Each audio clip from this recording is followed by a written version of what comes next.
Oi, gente. Caiu aqui o sinal. Vamos ver se a Aline volta. Não sei se for. Eu acho que essa tecnologia do Instagram tinha um tempo aqui, encerrou. E eu tô até triste, porque eu acho que eu perdi a live aqui que eu ia salvar pra vocês. A Mari entrando de novo. Cadê a Aline? Vamos ver, só pra gente poder encerrar o último papo aí. Desculpem aí, eu não sei o que houve. Eu acho que foi um tempo do Instagram para live. A pessoa tá sem experiência, então encerrou aí, deu algum erro. Simplesmente a Aline sumiu. Ai, meu Deus. Vamos aguardar. Mari de volta, Ana de volta, Ronei Lima, Carlos, Dion. Cadê a Aline? Aline! Vamos ver se eu acho ela aqui para chamá-la. Apenas para a gente encerrar esse papo. Quem tiver alguma dúvida, aproveita, manda aí nas caixinhas de pergunta. Como que apareceu para vocês, gente? Sumiu a live, de repente travou? Me expliquem aí, porque essa tecnologia tá demais. Vamos ver aqui se eu acho a Aline.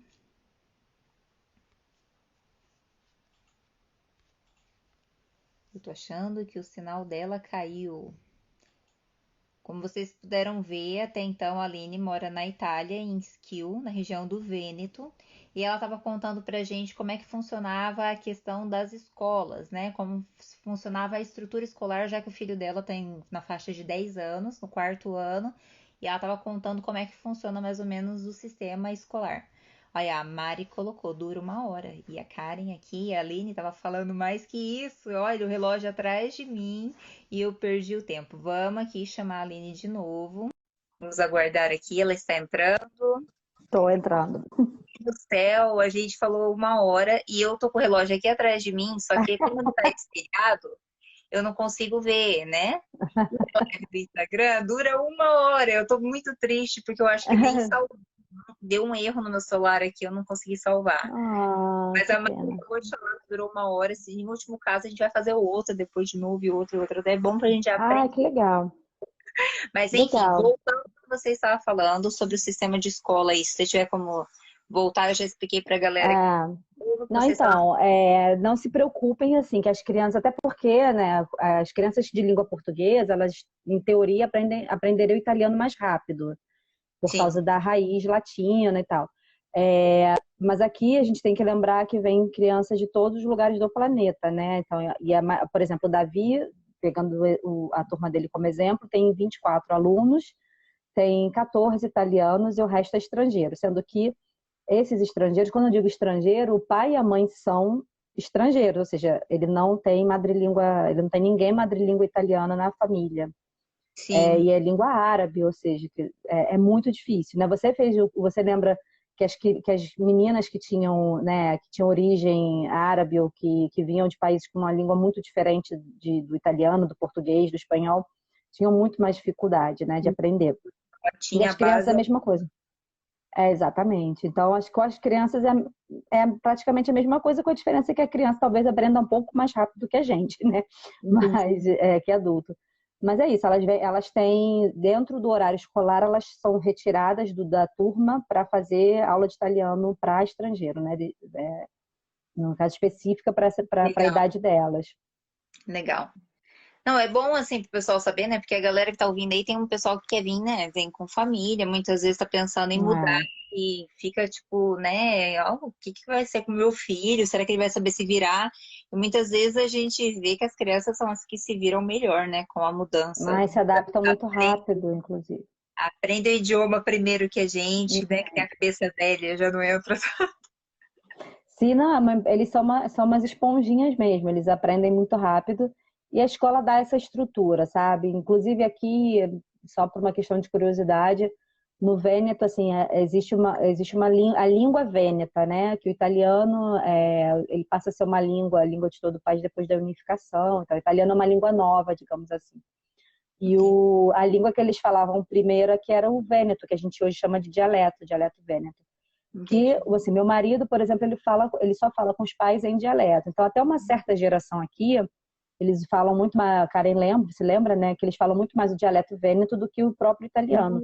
E Sim. na escola, mesmo sendo o dialeto vêneto sendo patrimônio, as professoras não falam dialeto e nem deixam as crianças falarem justamente pela inclusão, porque elas têm que aprender italiano, porque não tem só crianças italianas ali. E não tem crianças só da região, da região Vêneto, né? Tem crianças que vêm da Sicília, do norte, do centro, né? Que vem, E a diferença em si, né, do dialeto vêneto para o italiano é razoável, né, Aline? é, Você sabe que algumas palavras são bem diferentes, assim. sim, sim. Se você não é habituado, por exemplo, o bisavô do Davi, o avô do Riccardo Nono Piero, ele é de uma geração que não fala italiano. Ele não fala italiano, ele só fala dialeto. Então, eu hoje em dia eu entendo o que ele fala pela convivência, mas eu não sou capaz de falar o dialeto vêneto, eu não falo, não tenho condições. Eu entendo hoje em dia o que as pessoas em dialeto falam, porque eu aprendi, porque eu, né, ouvindo, aprendi. Mas eu não consigo falar, é uma coisa, é difícil, não tem gramática, né? Então, assim, não é que você pega um livro de dialeto vêneto e vai estudar em casa. É ouvindo e falando mesmo. Então, é uma coisa quase consuetudinária deles. Eles já aprendem o pai passando para o filho, né? A mãe passando para o filho. Então, eles falam muito dialeto ainda. E nas escolas não se fala dialeto, justamente para respeitar a questão da inclusão, né? E a inclusão na Não, é Itália. questão do próprio país, né? Tipo, se a pessoa for mudar, é que o italiano, não sei se você vê isso, mas eu, de certa forma, observei, pode até ser um preconceito meu, muitas vezes ele é enraizado e não sai dali e fica naquele lugar, né? Nasceu naquela cidade, continua e segue, é um pouco cultural, né? Daí talvez para eles nem tenha tanta lógica nisso, mas se você for pensar que você pode vir a mudar, inclusive dentro do próprio país, se seguir em dialeto, é meio que Pois incoerente. é. E se você pega o napolitano, por exemplo, é muito difícil, é muito diferente. Um napolitano falando italiano, com acento napolitano, já é difícil de entender. E o dialeto napolitano não tem nada a ver com o italiano. Para dar um exemplo, né? Assim como o sardo também é muito difícil, o dialeto que se fala na Sardenha, Sim. enfim.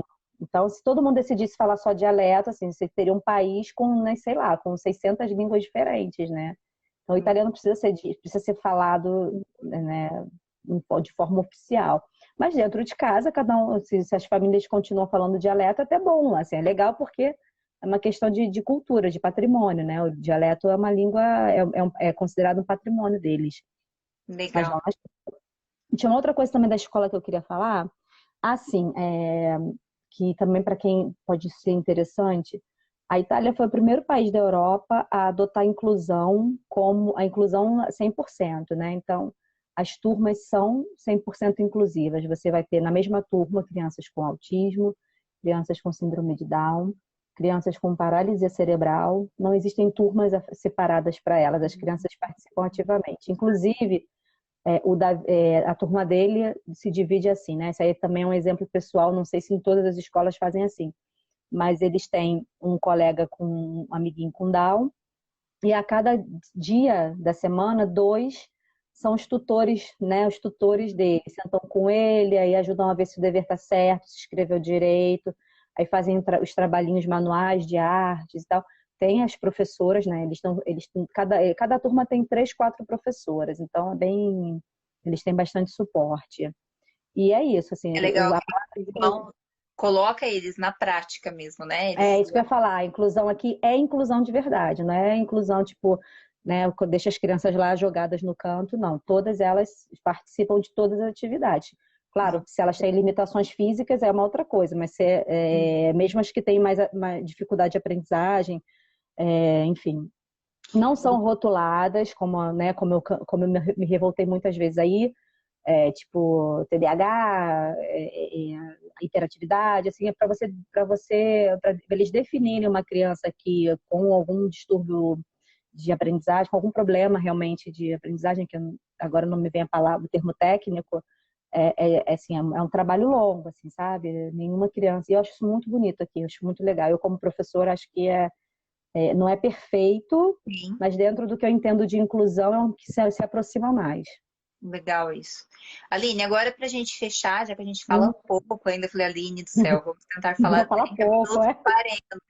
Ai, gente, eu estou sofrida, passando de 1 hora, e agora eu vou tentar achar essa live, mas olha, eu tô achando que eu perdi. Peço até desculpas para a Aline, que eu ia jogar lá no canal para aqueles que pudessem assistir depois também, Uhum. né? Acompanhar aqui.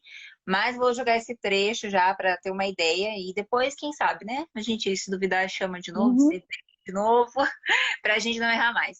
Mas eu queria que você deixasse, né, os seus contatos, essa ideia que você falou do seu canal que você está fazendo, do seu blog, se pudesse contar aí pra gente, Uhum. a ideia que você Ah, tá. então, primeiro de tudo, se alguém precisar de alguma informação, eu, sabe, não tem nenhum problema em ajudar, em passar o que eu sei, assim, o que eu posso. Eu acho que a gente está nessa vida para isso, né? Sim. Para não servir de obstáculo, pelo contrário, para servir de A minha é ponte. uma fofa, gente. Não abusem, mas ela é uma fofa. Então, vocês têm aqui, se quem quiser pode me escrever por aqui, precisar tirar alguma dúvida e tal, se eu puder ajudar, vou ficar feliz. E eu tenho um canal, abri uma página no Instagram que se chama Ernest Viveu Aqui, que Ernest é o escritor, né? O Ernest Hemingway que morou em Esquio. Então, assim, Esquio é uma caixa, Esquio é um joia, como eles falam aqui, é um joelino, é uma joia, assim. Esquio tem que descobrir Esquio. E eu acho isso incrível, né? Você chega em Esquio, é a cidade que você fala, nossa, que cidade morta. É uma gracinha, mas é mal aproveitada, né? Que a gente falava. A gente não tem uma vida pulsante, assim. Uma cidade muito tranquila. E aí eu descobri que ele morou aqui e comecei a fuxicar. Então tem os prédios onde ele passou, com o busto dele e tal. E eu achei legal, como ideia de não promover, mas falar um pouco da história local, né? Sim. E o próprio avô do Rigueira, que, como eu falei no início, os velhinhos aqui são a história oral por excelência. Você senta com os velhinhos deles, como o avô do Ricardo, ele conta coisas, por exemplo, do período de guerra, sensacionais. Então, o objetivo do canal é contar essas histórias para vocês, né? E, inclusive, como a Karen tem o canal dela maravilhoso lá de português para estrangeiro, é que sirva também mas é verdade, de material para quem, assim, para os meus alunos também, que não são tantos, mas que, né, até para treinar o português também. Então é história italiana escrita em português, mas história mesmo, história profissional, Isso é legal pra gente, né? Pra nós brasileiros também, né? Conhecermos, porque a gente tem uma noção de, às vezes, o que que é Itália. A Itália é Roma, né? A Itália é Pois Milão e acabou por aí, né? né? Aline, se você puder, coloca aí nos comentários aí qual que é o seu Uhum, usuário do Instagram, coloca digita aí, eu te dou um tempinho, pra galera uhum. ir lá, seguir, acompanhar. E a Aline, ó, a bicha manja das histórias aí dos Paranauê, gente. Vão lá, sigam a página, que é bem interessante, é bem bacana mesmo. E que nem a Aline falou, é uma cidade pequena, mas a gente tá falando de. Ela tá Tem muita falando de história. Rio, é uma cidade pequena, mas que tem muita história e que é legal pra gente desmistificar, né? De ser só uma cidade ou, né? Que tem toda essa história da Itália, sendo que a Itália toda tem muita história e, de certa forma, o Brasil tem Sim, muita relação com isso, sim, afinal, a muito. imigração, né, italiana no Brasil é enorme, né? É. Sim, as duas de imigração italiana, que são, a gente fala que é tataravô, bisavô, porque tem duas grandes ondas migratórias de italianos para o Brasil, e se a gente faz as contas na geração, vai acabar dando um tataravô, um bisavô, né? Então é por isso. Mas a relação é muito próxima. Tem cidades que você quase não vai achar brasileiros, e tem cidades que você vai achar muitos brasileiros e não se sabe bem por quê. Talvez por isso, né? Porque veio um primeiro fazer cidadania, aí veio o outro, aí veio o amigo, aí não sei o quê. Quando você vê, tem um núcleo. E é só aquela pergunta que você fez sobre ser contra ou a favor. Eu acho que, assim, é questão de identidade. Se você se identifica e tem afinidade com esses brasileiros que você encontra, como foi o nosso caso, a Gabi, o Rafa que foi embora, quando você não tem que, assim, obrigatoriamente só conviver com brasileiros ou ignorar brasileiros, né? Isso aí é questão de identidade, de se identificar e de ter afinidade. Agora, eu acho que para você aproveitar a experiência, você tem que se jogar. Não dá para ficar só né? Não dá para ficar só com o teu. Exatamente, acho que tem que se jogar mesmo. Então tá. Aline, vamos fechando por aqui, porque a gente já Hum, está no tempo demais, eu te explorei demais. Galera que nada, adorei. acompanhou aí, eu vou tentar jogar esse trecho lá no canal. Eu desenvolvi o canal hoje, na verdade o blog tem 2 anos já, que é karencampana.com, mas agora eu criei hoje à tarde a página no YouTube, porque eu vou trazer alguns materiais escritos, eu vou transformar em vlog para chegar em 2 plataformas mesmo. E essa live aqui, esse pedacinho de live, eu vou tentar recuperar outra. Eu vou tentar jogar lá. Peço desculpas aí ao Tá, pessoal você que, também. né, eu não consegui divulgar inteira porque, gente, eu falei demais, deixei a Aline também, né? A gente se esticou aqui, né? Ah, mas a gente fala muito, né? Quando a gente começa a falar, a gente Não, mas é que você tem a gente muita não coisa pensa. legal para contar aí, É. muita experiência. E a ideia do Brasileiros pelo Mundo é isso mesmo, é trazer as nossas experiências, porque a gente aprende muito, né, com os outros. Ah, Então, e uma também, né? Quando você vai mudar, o que você mais quer é informação, né? Quanto mais informação você tiver, mais, né, você vai se sentir mais preparado para ir. O sinal caiu aí? É, eu acho que o sinal caiu. Mas eu tô encerrando a live por aqui. Peço desculpas aí para a Aline, acho que a Aline caiu o sinal dela. Muito obrigada, login dela aqui. Ernest viveu aqui. Sigam lá a página dela, vai ser muito interessante, tanto os conteúdos dela. Sigam também o meu canal, o meu blog e participem. Amanhã nós temos mais um episódio, mais uma live de Brasileiros pelo Mundo com a Luísa Nascimento, que mora em Berlim, na Alemanha. Muita história legal também, então não percam amanhã, ok? Um beijo, obrigada a todo mundo aí que participou, fez as perguntas, todo mundo tá escrevendo recado. A Aline é muito amada mesmo, viu? É Carolina Morgado, Aline Montenegro, deixa eu ver quem mais aqui. Fatsuel, nossa, tem tanta gente. Mandar um abraço pra minha família que eu vi que escreveu aí, viu, mãe? Eu te vi, tá? Eu só não consegui cortar na hora pra mandar um oi, Dia das Mães, né, gente? A gente tem que fazer uma moral. Mas fiquem com Deus, tenha um bom restinho de domingo, que aqui já é noite, aqui já tá beirando, já é 8h15, tá claro ainda, tá? Mas fiquem com Deus, até mais. Um beijo.